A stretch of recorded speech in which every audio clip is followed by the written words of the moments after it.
hello there, and welcome. Welcome to the flagship episode of Let's Talk featuring Carl E. Long. That would be myself, Carl E. Long.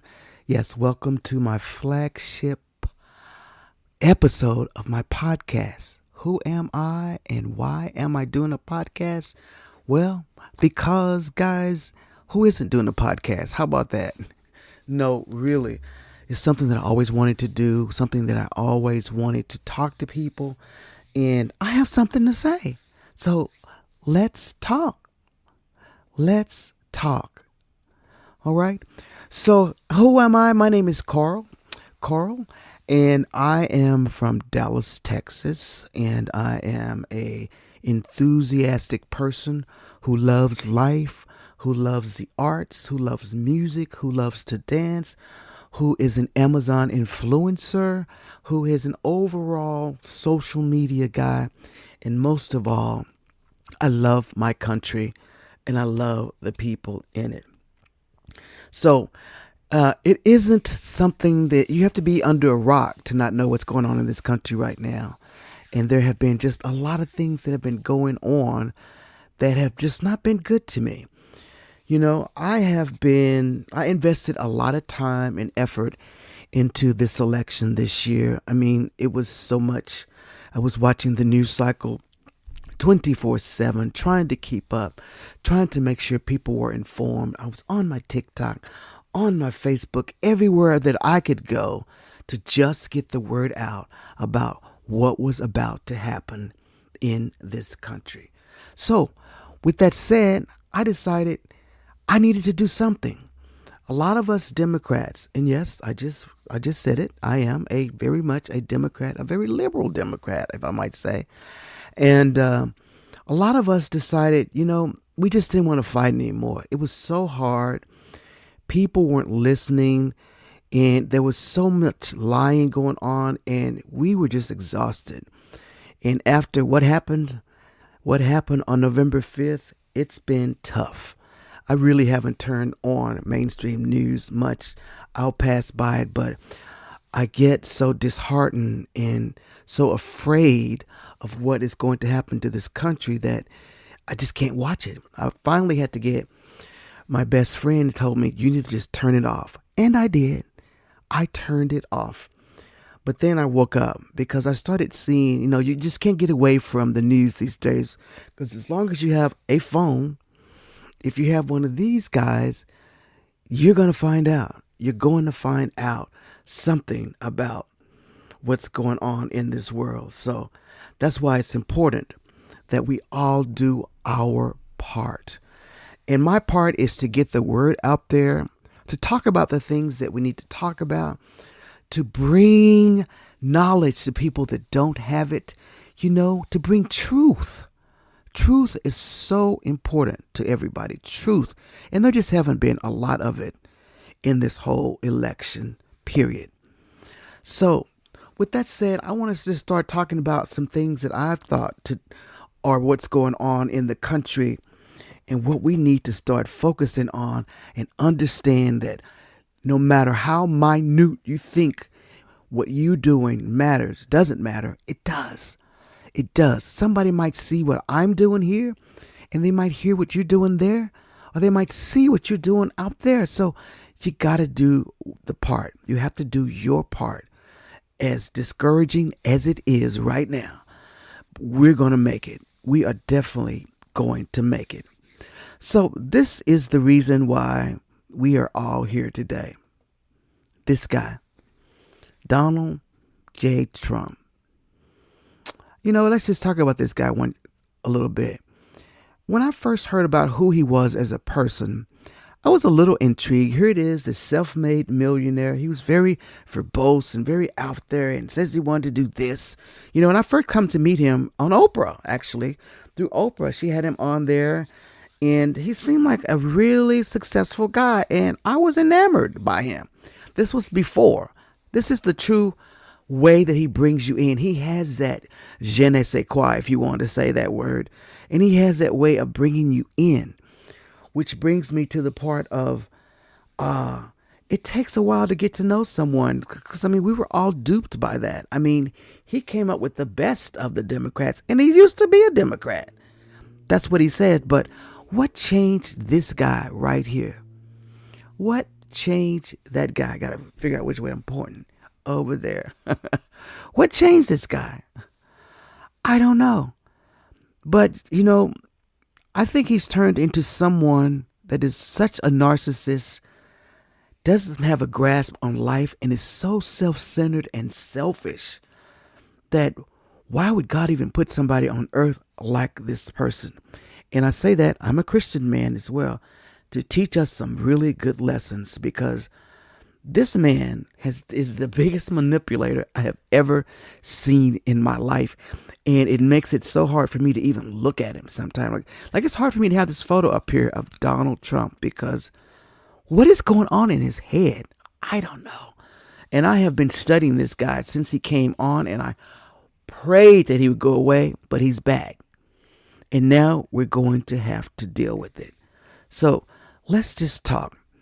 Now, when I think about this guy, I can think of things that he did that were kind of crazy.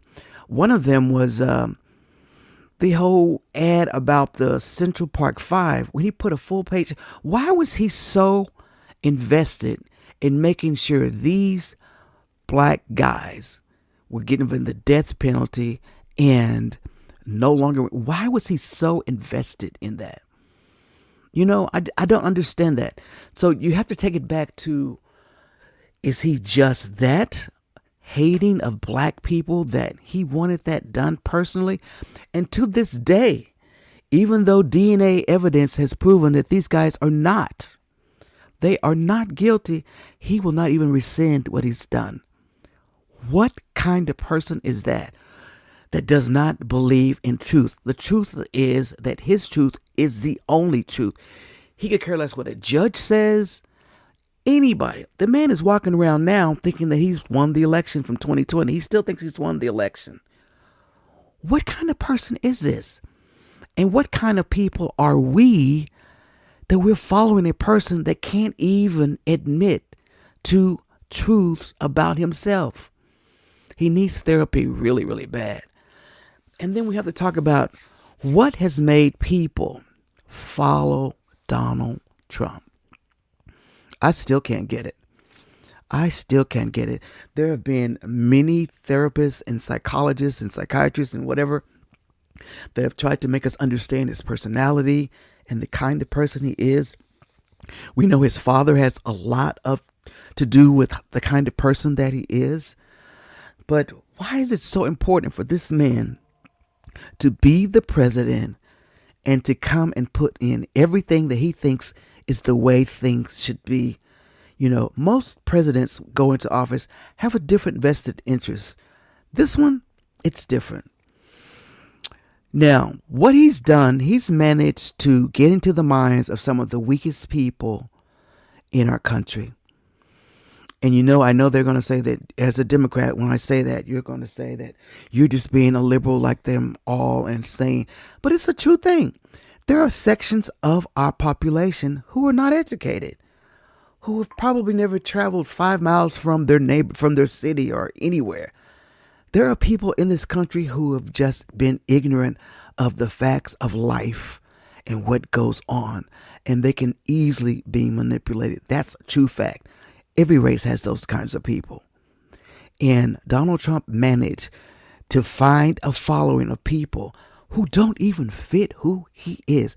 He's this rich elite guy from New York, and you got all these farmers and people from these little small towns, and they're all rallying around him. He's, but the one thing that they have that they want from him is they're absent of a leader. This group of and I'm going to go ahead and say it, of our white population, the Anglo population, feels like they have been left behind. Nobody cares about them.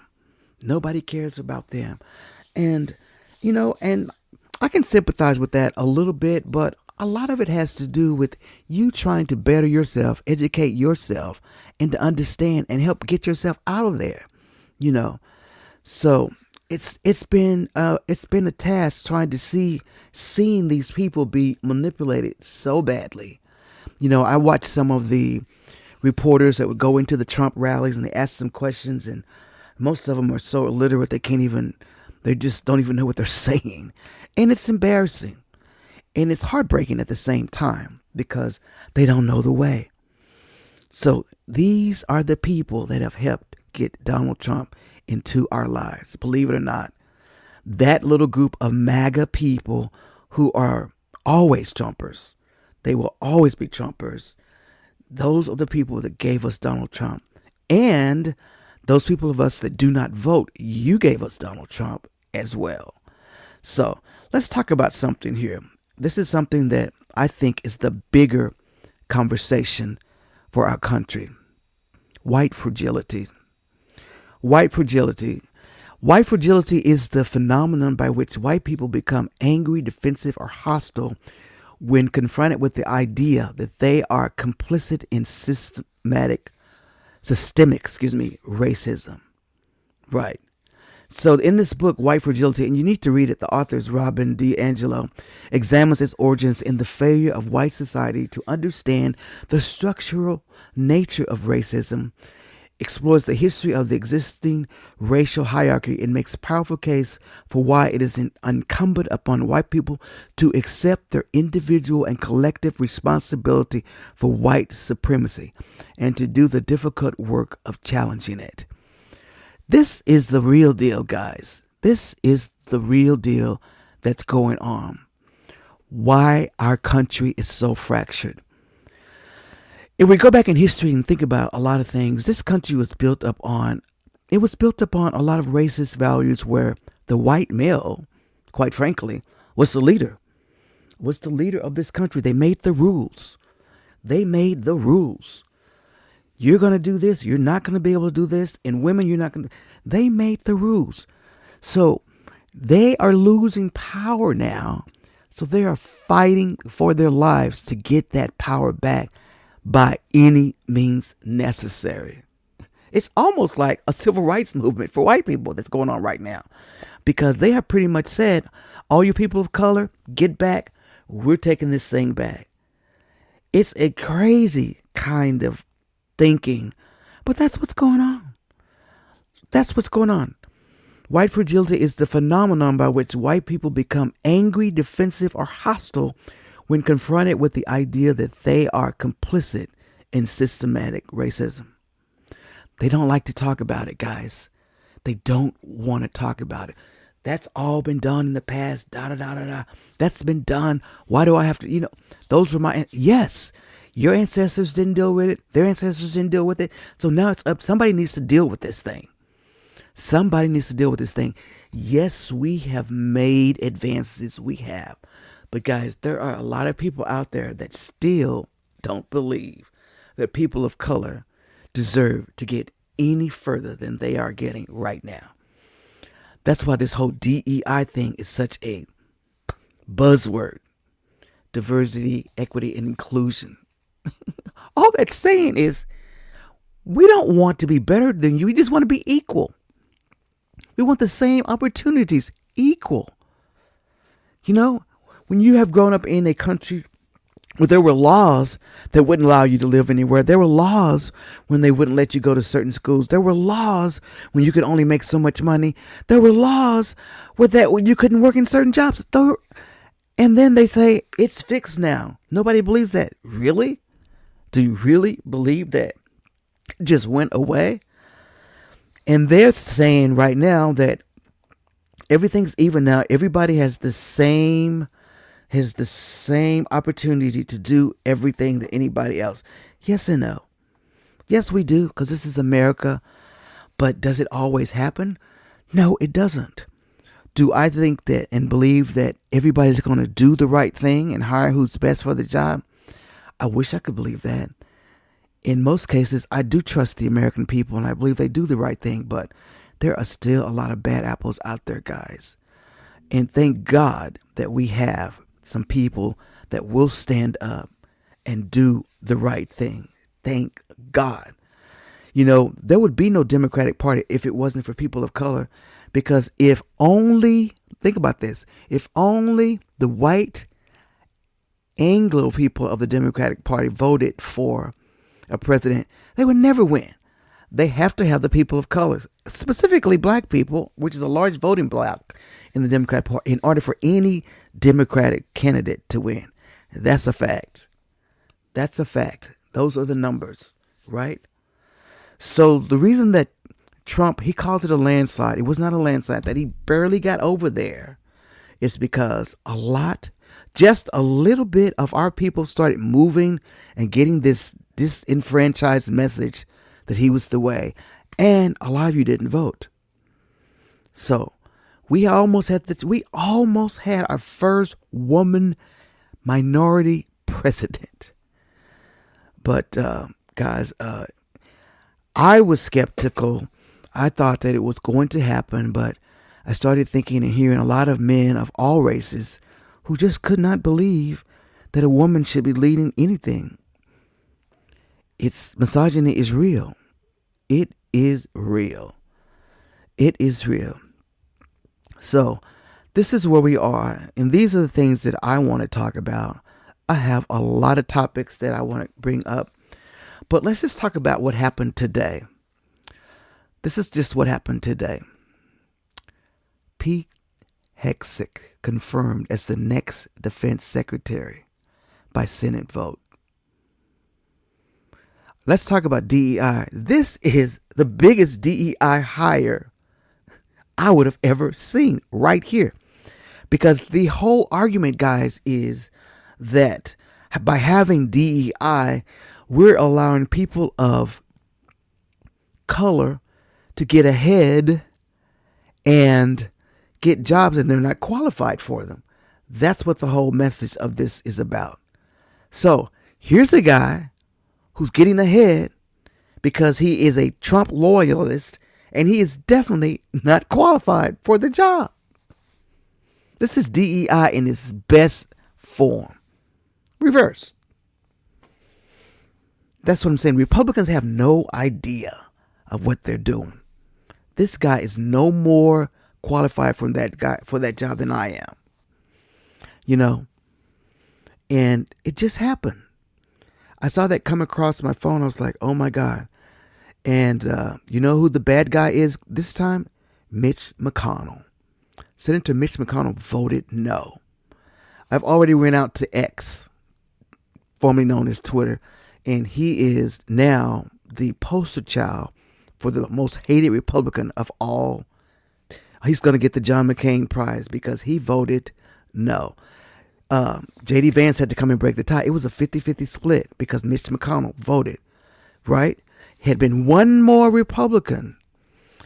We needed two more because he could still come in and vote it if it was split up, you know. J.D. Vance can break the tie. So, but the fact that this guy now, who actually, I cannot believe he voted no. What are they afraid of? Why are all these people afraid of this guy? I don't get it. I really don't get it. Why are they so afraid of this guy? So Mitch McConnell, you did something right for a change. I can't believe you voted no. It's going to make your life hell, and I'm sorry about that, but it's going to be your own party. And I hope you understand and know the damage that you as Republicans have caused this country. I think you're beginning to believe that. Yes, I think you are. Right?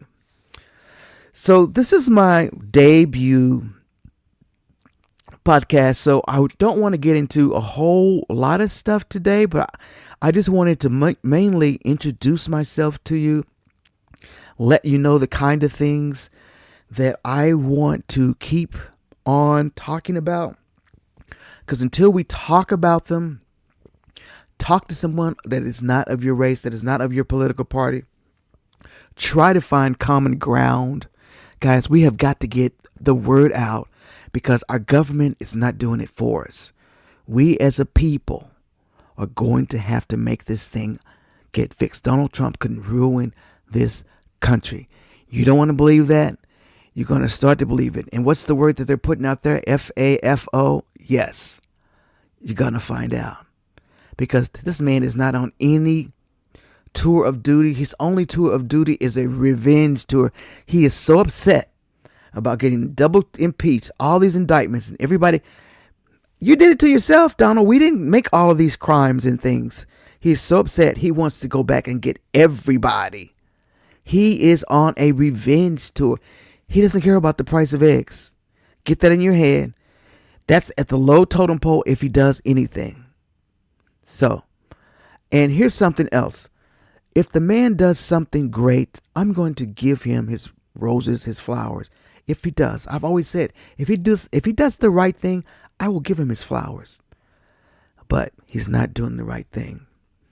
And the most dangerous wrong thing he's done is to pardon those insurrectionists that were in jail. The hardened criminal ones especially. All right, so here's something that I'm going to do that's probably going to irritate everybody. TikTok won't even send this footage out. And whenever I put it out, they put a sensitive thing on it. And it is video of the insurrection. TikTok has been brought back, guys, but we have been. You can't even search for Donald Trump. Anything negative about Donald Trump, it doesn't exist anymore. There was a time I could search for anything. It doesn't exist. Donald Trump made some kind of a deal to take all the bad. I mean, I don't want to be censored. And I can tell that's what's happening to TikTok. So here we go. But the insurrection video, I'm going to post it. The link as many times as I can think of. I wish I could do it every day. I'm going to put it on X every day if I have to. On anybody that does a stupid remark about something stupid, I'm just going to post the link to the insurrection video and let them see how this democracy was almost stolen and taken by a mob sent by Donald Trump. Yes, sent by Donald Trump. So I'm going to end this first podcast of Carl E. Long's Let's Talk. And with you, because I want to keep this going. And I want you to share this video. I'm going to put it in the comments of this post and of this podcast. And I need you to share it always. Post it daily if you can. Because we're not going to let them forget what happened on January 6th. That was wrong. Donald Trump was wrong for pardoning those guys. And I pray to God that nothing happens because of that. All right? So let's take a look at the insurrection video from January 6th. Here we go. So we're going to see some of what our witnesses saw on January 6th. Let's see the video, please.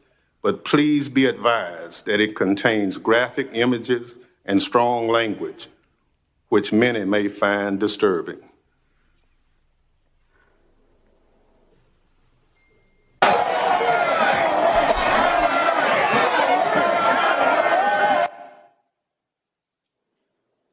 Hey, brother, we're boots on the ground here. We're moving on to Capitol now. I'll give you a boots on the ground update here in a few. Multiple Capitol entries! Multiple Capitol entries!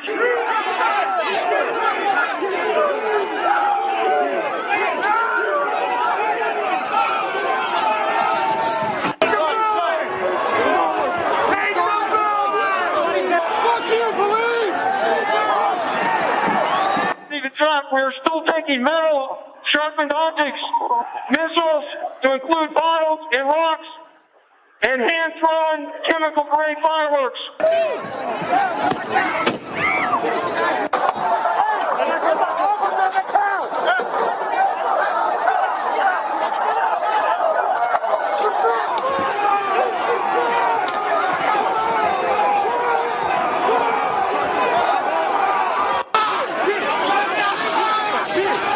This is now effectively a riot.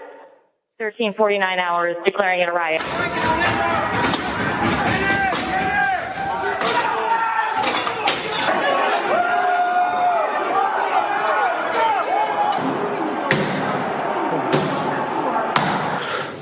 Okay, guys. Apparently, this tip of the spear has entered the Capitol building.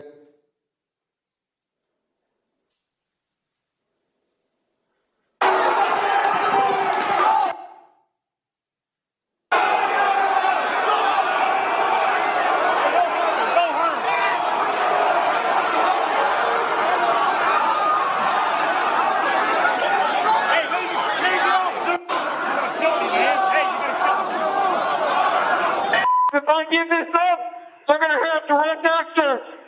At least this Capitol we can defend. We got to hold what we have. Take your pins off. Yeah. The fuck? Take your pins off.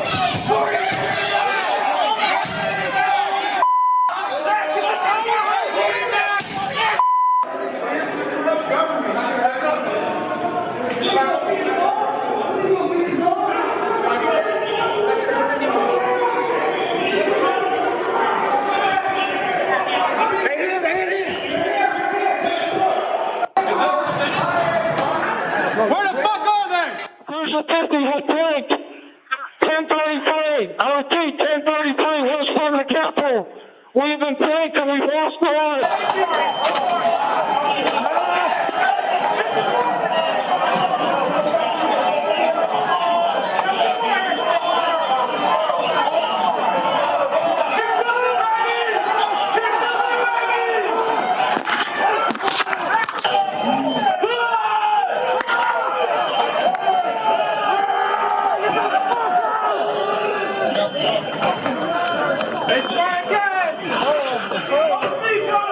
Lock the shields. Lock them together. Lock them together.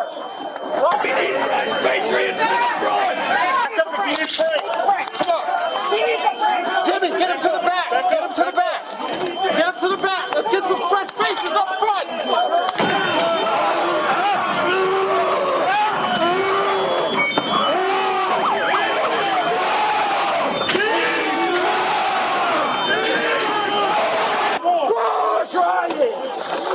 All right, let me out!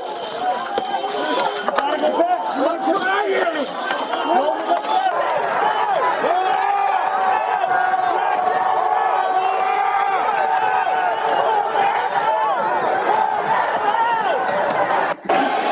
Can I speak to Pelosi? Yeah, we're coming, bitch! Oh, my bitch, we're coming for you too, fucking traitor!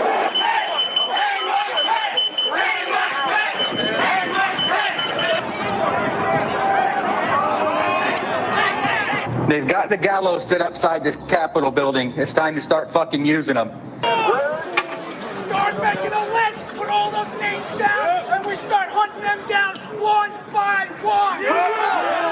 Traitors get guillotined! Mobilize in your own cities, your own counties, storm your own Capitol buildings, and take down every one of these corrupt motherfuckers. So we fucking need to have 30,000. All right. That was the video from the insurrection, and it's still chilling. I was looking at it earlier, and I was like, this thing still gives me, like, I remember looking at it. I mean, everybody says we're not comparing this to 9/11, but it was the same kind of thing. When I saw it on TV, I said, is this happening? What is going on? I'm sitting there looking at TV and like, what is going on?